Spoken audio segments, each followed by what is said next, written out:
राम राम तो बच्चों, मेरे भाई का आपका स्वागत है। मैं हूं आपका अपना आशीष भैया। और कैसे हैं आप सब? बढ़िया, एकदम मजे में। ठीक है। और आशा करता हूं कि आप सारे लोग बढ़िया ही होंगे और गर्मी के मौसम को एंजॉय कर रहे होंगे। ठीक है। गर्मी के मौसम को एंजॉय कैसे करेंगे? आप किसी पार्क में जाइए या कहीं स्विमिंग पूल में आराम से नहाने जाइए। ठीक है। और छुट्टियां भी चल रही, आराम से अपनी छुट्टियों को सही से मनाइए। ठीक है। तो चलो आज हम लोग सवाल देखते हैं। कह रहे कि सबसे पहला जो सवाल है, कह रहे कि ए पे पावर एक्स बराबर बी और बी पे पावर वाई बराबर सी और सी पे पावर जेड बराबर ए और एक्स वाई जेड का हमसे मान पूछा गया। बेटा ये इतना सरल सवाल नहीं है, कठिन सवाल है। ठीक है। और इतना भी कठिन नहीं है कि तुम ना समझ पाओ। ठीक है। तो चलो इसको लगाना स्टार्ट करते हो। हम आपको समझाते हैं ये लगेगा कैसे। ठीक है। बस थोड़ा सा दिमाग आप अपना इसमें लगाए रखना। ठीक है। और वीडियो को पूरा जरूर देखना, क्योंकि जो तीनों सवाल है वो किसी न किसी एग्जाम में जरूर आते हैं, अगर आप कंपटीशन की तैयारी कर रहे हैं तो। ठीक है। तो सबसे पहला जो हमारा सवाल है वो कह रहा है कि ए पे पावर एक्स बराबर बी। ठीक है। और बी पे पावर वाई बराबर सी और बेटा क्या दे रहा है कि सी पे पावर जेड बराबर ए। ठीक है। और हमसे जो मान पूछा गया वो किसका मान पूछा गया? एक्स वाई जेड का मान पूछा गया। ठीक है। एक्स वाई जेड बराबर क्वेश्चन मार्क। ठीक है। एक्स वाई जेड का हमसे क्या पूछ लिया गया? मान पूछ लिया गया। तो आप चाहे सबसे पहले इसको उठा लें या इसको उठा लें या इसको उठा लें, किसी भी एक को उठा सकते हैं। ठीक है। तो चलो हम लोग सबसे पहले वाले को ही उठा ले रहे हैं। तो ए पे पावर एक्स बराबर हम लिख ले रहे हैं बी। ठीक है। अब बस बेटा यहीं पे ध्यान देना है, यहाँ पर ही ध्यान देने वाली बात है कि देखो, अगर हम इसको लिख दें ए पे पावर एक्स है, अगर इसको ऐसे ब्रैकेट में लिख दें तो क्या कोई समस्या हो जाएगी? कोई समस्या नहीं होगी, क्योंकि इसका मतलब भी यही होगा कि ए पे पावर एक्स है। ठीक है। अब लेकिन एक चीज समझो, ए पे पावर ए के बराबर क्या है? तो तुमको ये सी पे पावर जेड। ए के बराबर क्या है? सी पे पावर जेड। तो जिस जगह पे तुम्हें ए दिखाई दे रही है, जिस जगह पे क्या दिखाई दे रही है ए, वहां पे हम लोग लिख देंगे सी पे पावर जेड। तो ये हो जाएगा सी पे पावर जेड। ठीक है। और उसके ऊपर एक्स तो पहले से ही लगा हुआ है। ठीक है। ये हो गया सी पे पावर जेड और एक्स बेटा उसके ऊपर पहले से ही लगा हुआ है। बराबर क्या हो गया बेटा? बी हो गया। इतना आपको समझ में आ गया होगा।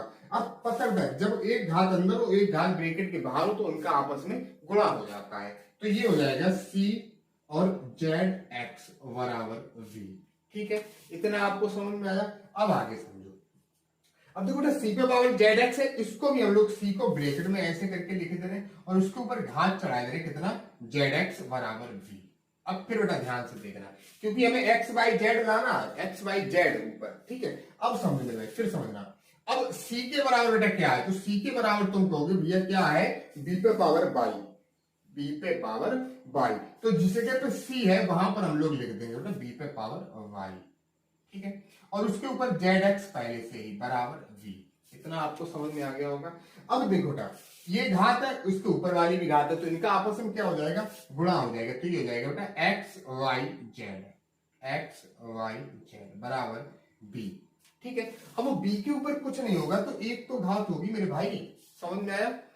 v के ऊपर कुछ नहीं होगा तो क्या होगा? उसके ऊपर एक घात होगी। तो बेटा आपको पता भी होगा कि जिसके आधार समान होते हैं उनकी घातें भी आपस में बराबर होती हैं। ठीक है।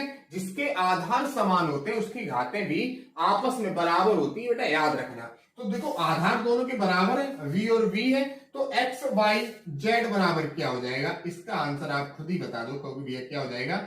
एक हो गया। तो बेटा देखो x y z का मान कितना हो गया? एक हो गया। बस धीरे धीरे प्रोसेस करना है, सवाल लग जाएगा। मतलब कठिन है, इतना भी कठिन नहीं कि आप ना लगा पाए।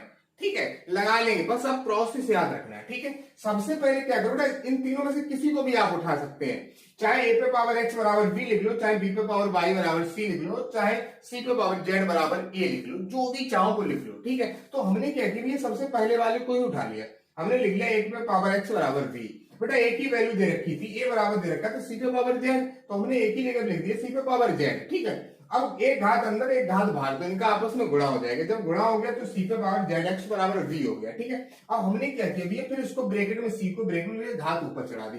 अब हमने देखा बेटा सी की वैल्यू क्या है, तो सी की वैल्यू क्या थी? वी वाई थी। तो हमने जिस जगह पे सी थी वहां पे लिख दिया बी पे पावर वाई। इनका आपस में गुणा हो गया तो बी पे पावर एक्स बाई जेड हो गया बराबर वी था। बी के ऊपर कुछ नहीं होता, एक घात होगी। जब दोनों के आधार समान होते हैं उनकी घातें भी आपस में बराबर होती है। बेटा ये आपको समझ में आ गया होगा। चलो अब अगले सवाल की ओर चलते हैं।